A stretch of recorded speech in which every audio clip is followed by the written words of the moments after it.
Well, good morning. Yesterday afternoon, the Atkins Road fire was reported to the State Watch Office. The state of Florida, through an executive order issued by me, declared a local state of emergency so that state and local governments had resources and flexibility to respond to the fire. We've also directed the Florida Division of Emergency Management to request a fire management assistant grant from the federal government to support the Bay County community through these wildfires. I understand that has been granted, so we appreciate that. Dry conditions, high winds, and debris from Hurricane Michael exacerbated the conditions that causing the fire to quickly spread. As of last night, it had already reached over 1,400 acres. Winds did calm overnight, and as of now, as of this morning, it was 30% contained. 1,000 homes, more than 1,000 homes have been evacuated, including the Veterans Nursing Home and the Gulf Standalone Emergency Room. Sadly, 8 homes have been fully engulfed in flames. You have Bay County Fire and Rescue also working with fire departments in neighboring counties and municipal fire departments to help their neighbors here in Bay County. And I can tell you, there's a lot of hands on deck. I had an opportunity to tour some of these communities, and I saw a couple homes that sadly had been fully engulfed in flames and were destroyed, but I saw many other homes that were saved because of the work of our firefighters. And so I just want to thank them for doing that. I think that they saved at least 100 homes for their work over the last even less than 24 hours. And so it's been very good to see. It's a tough situation. We immediately deployed state assets. We have National Guard has been scrambled. They are ready to assist. We have not had the request that is necessary at this point, but I have said if you need it, they will be there. And the same thing with structural protection fire engines. Kevin Guthrie has those ready. And we're willing to deploy those if need be. Fortunately, the folks here have done a great job, and we're really happy about that. And I know a lot of the residents are very happy. You never want to have to evacuate your home, but because of what they did, most of these folks are going to have homes to go back to. When you're fighting the fires, we ask members of the public not to fly drones over this area. It interferes with the ability for aircraft to be assisting. And I know Kevin is working on things to kind of neutralize that, but we just ask, don't fly your drones right now over the fire. It's not helping for what we're doing. We have the Highway Patrol assisting the Sheriff's Department with evacuations, as well as helping with local law enforcement efforts. The Florida Forest Service has deployed tractor plow units and helicopters to help contain the wildfire. The roadways remain open at this time. However, FHP is monitoring that, and it's potentially that could be something that would be closed. And obviously, they will provide that information to the public if that has happened. That has not been required to this point yet, fortunately. Here at the Baptist Church, we have a shelter where impacted residents are able to get assistance. And so I actually saw people walking out of some of the other neighborhoods. And so if you want a place to land, this is a place to land. And I know there's people that are doing great to help folks. So we really appreciate it. We also have disaster recovery folks on hand from the state government. Now, the National Weather Service office in Tallahassee issued a red flag warning from 7 a.m. this morning until 9 p.m. this evening for the following counties in Florida: Walton, Holmes, Washington, Jackson, Bay, Calhoun, Gulf, Franklin, Gadsden, Leon, Jefferson, Liberty, and Wakulla. And right now, the main focus is, of course, getting the fire contained, but we are marshaling assets, and we will provide whatever the folks here in Northwest Florida need. I'm going to turn it over to Kevin Guthrie here in a minute. We were just in Bay County a couple days ago. I said I would be back soon. We did not want it to be under these circumstances, but when this stuff happens, and we talked about it with many folks here in the community, after Hurricane Michael, you had a massive amount of this basically dry tinder that was left in its wake. And so these fires were something that people have been discussing for many years now. So this is not a surprise, just given that was sitting there. and you have very low humidity and the winds, and so it's kind of been a perfect storm. But we're going to be here to help, as always. But I do think the people in this community thank the folks who are on the front lines working to combat these fires, because I was able to see firsthand that you had raging fires go, even take out, a couple houses in a neighborhood, and then all the other houses were saved. And that's because you had people there that were working on combating that. And I know they've done an awful lot to contain it. They've had a lot of success. It's a very difficult fire, and it's clearly not fully contained by any stretch. But they have made a huge difference already, and so we're going to continue to do it. And we obviously want everybody to be safe, and we want people to be able to return to their homes. Kevin? Right. Thank you, Governor, for your leadership and the leadership that is represented up here. I want to thank everybody for their help. There are multiple state agencies involved in this response. My job as a state coordinating officer is to obviously coordinate that response. We are, as the governor has mentioned, the Florida National Guard is bringing in crews to activate up to 4 helicopters should we need that asset. We're also reaching out through the CFO's office to activate potentially up to 2 strike teams of structural protection engines, again, to be on standby just in case we need them. We'd rather get those assets here and not need them than to need them and not have them. So that's what we're trying to do, trying to be proactive and lean forward on that. I do want to take a moment just to thank FEMA Region 4 and FEMA headquarters last night. They worked into the late night hours to go ahead and get that fire mitigation assistance grant activated for us, which will obviously help us respond to and help offset some of the expenses that we're going to have. Again, Governor, thank you for your leadership on this. Okay. All right, and we have some other folks that we'll have come up here. So next, let me invite up the CFO of Florida. Thanks, Governor. Hats off to all our first responders who've been working 24/7, all the coordination between our incredible fire departments here in the Panhandle, working hand in hand with forestry and DEM and local law enforcement in order to provide the safety and security that our citizens deserve. I just plead to the citizens, have patience as we have needed to ask you to evacuate from your homes. Understand it is done for your own safety and also the safety and well-being of our first responders. They've got a very serious job to do. We had engines all over the entire Panhandle last night come in to our rescue, and because the reality of it is just like the governor said, there's fuel on the ground from Hurricane Michael. All the linemen that are here from FP&L, thank you for what you're doing to make sure that we keep the lights on, and all of the mutual aid from the agents that we've had. If you are one of the families that has been evacuated, let me go ahead and ask you, go and contact your insurance company, pick up the phone, give them a call, and just tell them, hey, I've been evacuated from my home because it's a forest fire. There's a chance that I might need to file a claim. Are you doing any pre-event claims? Some carriers will want to go ahead and start that process with you. If you never use it, no big deal. It'll just get passed on. But if you're one of those houses that unfortunately was damaged by the fire, all this is going to do is going to speed up the claims process, and we will hold your hand through that process. You can call 1-877-MY-FLCFO in order to get any of your questions regarding insurance. And also don't forget, it's not just your homeowner's insurance. If you've got a car you left in a garage and you evacuated, that car could be damaged. Call your car insurance also. This is all nice and clean to be able to get you your answers quicker because you deserve, because it's challenges right now. But really appreciate everybody's leadership. Governor, I didn't think you were going to be here twice in 1 week, but thank you for taking Bay County, Northwest Florida as serious as you do. We appreciate you. Okay. Next, we have the Commissioner of Agriculture. Good morning, everybody. I'm Nikki Freed, your Commissioner of Agriculture and Consumer Services. First, I do want to thank our Florida Forest Service and all of our partners here on the ground for their swift response to this devastating wildfire. Having these relationships established before a disaster hits is critical in the coordination of our response. As was mentioned, 3.5 years ago, Hurricane Michael left an additional threat to our communities of wildfire. The Category 5 storm left 2.8 million acres of trees broken, uprooted, and blown over. A lot of work has been done by the public and private landowners to clear this debris and create fire lines around communities, which saved our Veterans Nursing Home as one of them.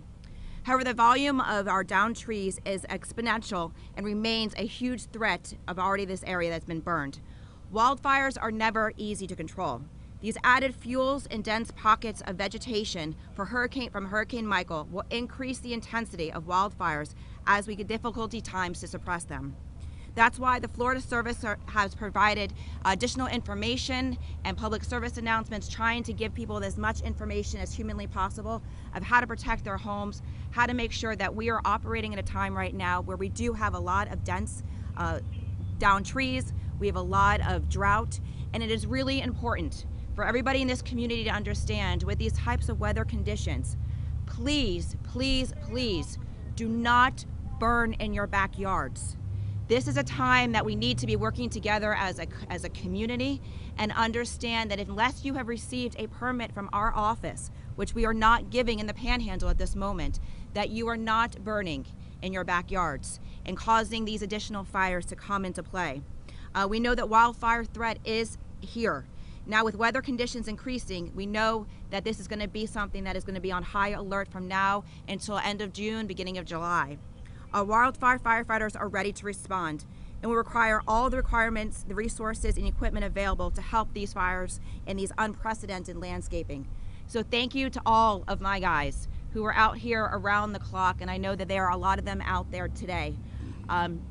We know that we saved a lot of homes last night, and we were able to make sure that we did that because of these community partners that are here on the site.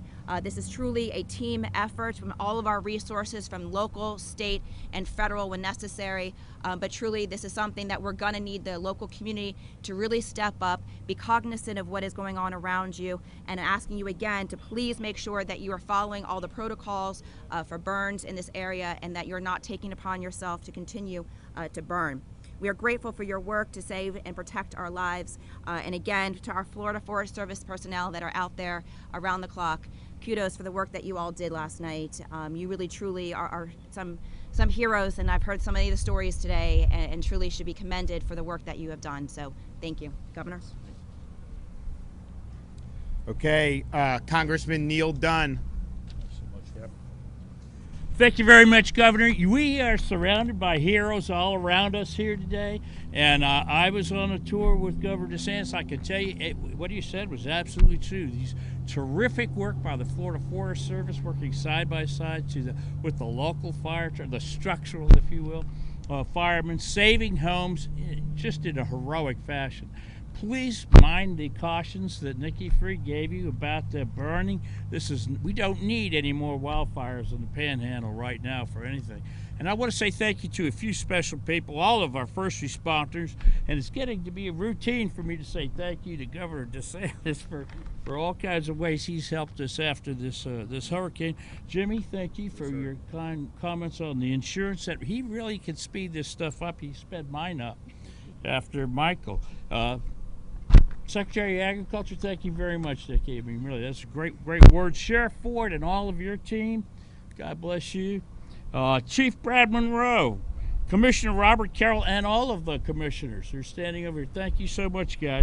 The public information officers were one of the first on the scene, so give them a thought too. They're really out there managing this very well. Valerie Sale with Bay County, Brooke Powell with also with Bay Emergency Services, and everybody at the Bay County Sheriff's Office. We're here to help you. We want to help you. You've got a great team of first responders. They're the ones who are working around the clock. Be sure you say thank you to them. Thank you, Governor. Okay. Thanks, Neil. All right. Tommy Ford, where are you? Come up. Thank you, Governor. Good morning. Now, I like to say that deputy sheriffs were created so firemen would have heroes. But let me tell you, yesterday I personally witnessed both deputy sheriffs and firefighters and officers working together to save lives and to protect homes, and let there be no doubt that there were hundreds of homes that were saved due to their valiant efforts yesterday and last night. This is a very dangerous situation, a fast-moving wildfire. The fire was coming over the tops of trees into this neighborhood as deputies and officers were evacuating these neighborhoods, and firemen were making a stand to stop the fire, and that continued all throughout the night. So they have my utmost respect, and hope they have yours as well. We really pray for the individuals that are still evacuated from their homes. We know that that's a tremendous inconvenience, but in talking with our fire personnel, we just cannot risk right now letting people back into these areas, because we don't need to get complacent. The humidity will be dropping throughout the day, probably up until the mid-afternoon, and the winds will be increasing.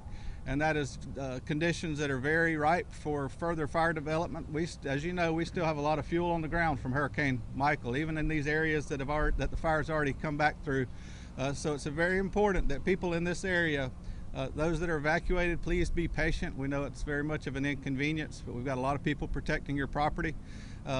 For those that are in nearby areas, they need to remain very vigilant as this fire can shift, and deputies, if there's a need to evacuate, will be in those areas getting them out of their house. They need to have a go bag ready with their personal items they'd like to take, because as in the case yesterday, there was literally less than a minute to evacuate some of these areas. So we just ask that people be vigilant and realize that we're not out of this yet. The fire personnel are still on the ground working very hard to cut lines around these neighborhoods, but you know, we may be in for a long haul. We're not unused to that after having dealt with Hurricane Michael, but we're a resilient community and we're a close community. We take care of each other. So I just want to thank everybody. Governor, I want to thank you, the state resources that have been throughout this. We are starting to see that the emergency room is back open. SIMS is opening back up, so we are seeing some progress. But anyway, if you will, keep us in your prayers, and we'll be vigilant and out on the lines today. Thank you. Thank you, Governor. Okay. And then we have Brad Monroe from Bay County Fire. Where you at? Thank you, sir. First of all, I want to thank Governor DeSantis for his numerous trips here since Hurricane Michael, and the support he's given the Panhandle and the first responders. Also, CFO Patronis, an incredible advocate for the firefighters and first responders of this state. Secretary, thank you for coming today. Also, our congressional delegation, Congressman Trumbull, our U.S. Congressman Dunn, Mr. Drake. Also, our other congressional and Senate leaders from this area. I want to thank the Hiland Park Baptist Church for allowing us to use this area as our command post. It was put up in a hurry. We had a very fast-moving fire yesterday. It's hard to describe the force of this fire and the size of it, and it only happened in just less than an hour. So I owe a lot of tribute to our structural firefighters who made a good stop. I'm saddened by the loss of the 2 homes, but I think we did an incredible job stopping the fire, and I want to express my appreciation to those folks. We had folks from as far away as Destin and Crestview, Okaloosa. The State Fire Chiefs Association supported us and got us the task force and equipment going this way, and did a tremendous job. The support we've got from Director Guthrie's and DEM is also incredible. They were out here last night and thinking of ways that they could support our mission and help us today. We're typically looking at this situation as preparing for a worst case scenario, but hoping for the best. We have a lot of assets in place. We have more coming.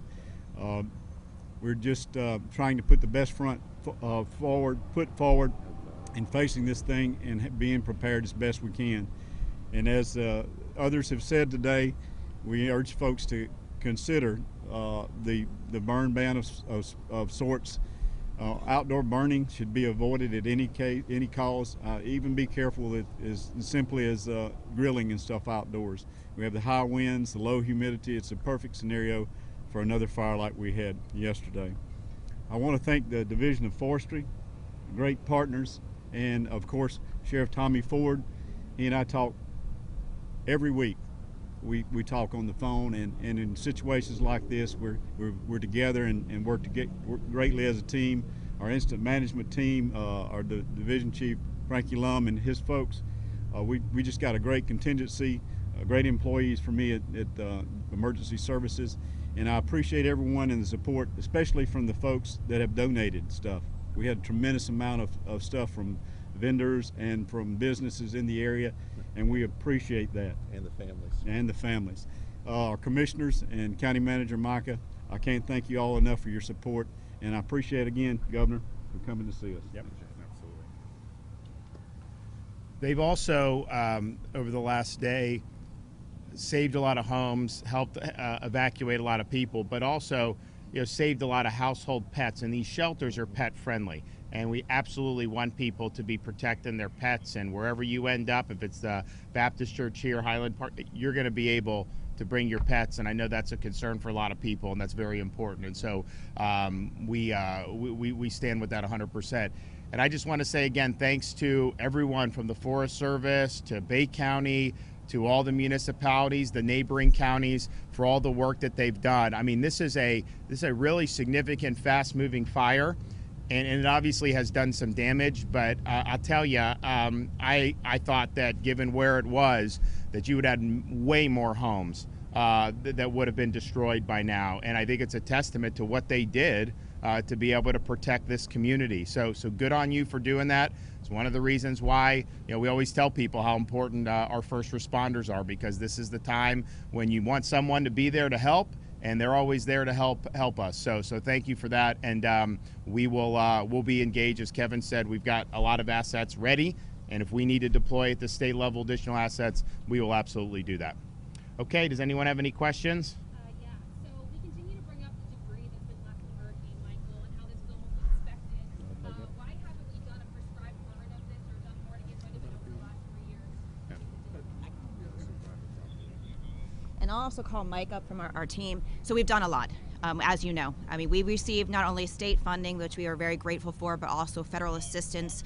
And so we've basically utilized all of the resources that have already been distributed to the Department of Agriculture and our forestry. And so you'll see what we've been able to do is really create the fire lines around so many of the buildings, and so much of the area have cleaned out debris. But of course, a lot of it is in the back of homeowners. And so working with homeowners has been difficult, and getting some of that debris done, as well as, we know that we have a shortage of personnel right now and contractors. And so Department of Agriculture and Forestry, we don't have all the resources necessary, so we have to subcontract out, and those contractors aren't always available. But I'm going to turn over to Mike, who's also been instrumental in all of this. Yeah, since the hurricane, there's been many moving parts to a mitigation process for dealing with this timber on the ground. One of those was creating mitigation lines around neighborhoods, which I don't have the numbers, but we did several projects throughout the district to create a 60-foot buffer line to help with that issue. We've also had timber recovery block grant programs, which pays landowners for their timber loss to clean up their land and reforest it back into something. I think there's an estimate about 30% of all the timber has been cleaned up and is either been planted or ready to be planted. So we still have a lot of stuff on the ground. We've done a lot of efforts to try to clean this up. Just prescribed burning it is really not an issue, because you can see what happens in a fire. We can't put a line around it to prescribe burn it in a safe manner. There's just too much fuel on the ground, and it doesn't really accomplish much, as far as it just burns really fast, and it still leaves the stuff on the ground, the big stuff to ground, to grow. So we do more prevention programs than anything. Kevin, you also want to talk about? I just wanted to reiterate what Mike had said about the timber block grant that we've put out between the Division of Emergency Management and Department of Agricultural Community FDACS. We've been able to put out several $100 million. I don't have the exact numbers in front of me, my speaking points, but I'll make sure my press team that's watching this will make sure we get that number out to all of you on what's actually been done to date on the numbers.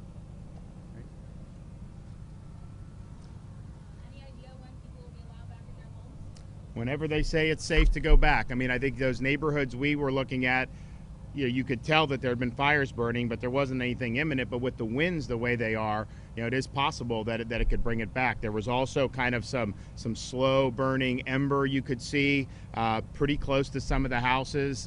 So I think they're all just wrestling with that. And what they're going to do is when they know it's safe, they're going to say, what you don't want is say everyone go back and then you have to re-evacuate them. So they're working very hard to contain this thing, and we'll see. The winds are likely to shift directions over the rest of this day, and so that'll obviously be something that they're going to be watching. It creates some challenges. Well, if the wind goes in a better direction, maybe it relieves some pressure from some of the threats to our residential communities. So we'll be here watching it, and again, I just want to thank everybody for mobilizing so quickly and really being there when your community needed you. Thanks. All right.